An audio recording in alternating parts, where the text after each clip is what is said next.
I want to do it on myself. Like I find that I'm the person that frustrates me most, but I have a lot of trouble with being a good judge. I mean, I don't really have the right perspective. I'm too biased. So I wondered if you could give me a little bit of guidance on that. Yeah, that's a very good question, and it's one that comes up a lot for all of us. Basically, there are two ways to do the work. One is on other people, and one is on ourselves. And even when you're doing the work on other people, you're really doing it on yourself. It's like using a mirror to see yourself. But sometimes self-judgments come up, and those can be dealt with just as effectively with the work. Um, and so all you have to do is write down whatever the stressful thought is. I'm too whatever, and question it. Okay, really, am I too? What's a good example? Like I'm too uh, OCD or something like that. Like Okay, yeah, and that I just works. go, is it true? And I can go like that. Now, when you're doing the work, there are different ways to kind of dive in a little deeper with it. And one of the ways is to pick a very specific situation when you're doing the work. And so if I just say, "Oh, I'm too OCD," it's sort of like a blanket statement across my whole life, and I don't really even know what I mean when I say that. So if you can narrow it down to a particular stressful moment, that can help. And then also, sometimes the stressful thought is a self judgment, but it's actually a reaction to something someone else said.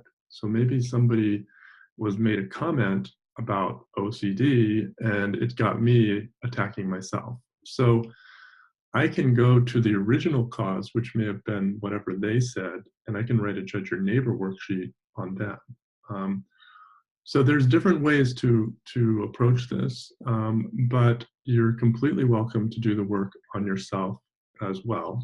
It's just that sometimes when you're doing the work on yourself, there's a motive to try to fix yourself or try to change yourself or improve yourself. And that motive can sometimes get in the way of being really unbiased when you're doing your work.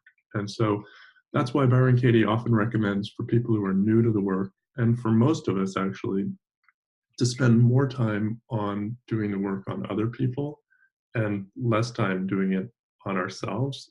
But there's no, like, you can't just say you can't do it. You can do the work on anything. What I find when I do the work on other people is that I find more surprises. I'll be angry at somebody for something they did, and when I go through the work, I often find that I was actually very similar to that person, and it completely was, I was not expecting that. So it's like really holding a mirror up to myself and seeing what I wasn't aware of about myself. Whereas when I'm doing the work on myself, I'm already aware that I'm a certain way. It's just that I'm judging myself for it. So the purpose of that kind of work is more to just be a little easier on myself. Like don't attack myself so much. And that is very valuable to do. But the work that you get working with someone else, working on someone else, is often really revealing. Like I had no idea that I was the same as that person, and it can sometimes really change my whole perspective. So that's a kind of a long answer, but basically, yes, you can do the work on yourself anytime. Just use that one belief at a time worksheet. Just put your belief on there and go through the 4 questions in the turnarounds. And then Okay. keep aware of what are the other situations that are triggering you. And if they involve other people, use the Judge Your Neighbor worksheet. Okay. Thank you so much. Yeah, you're welcome.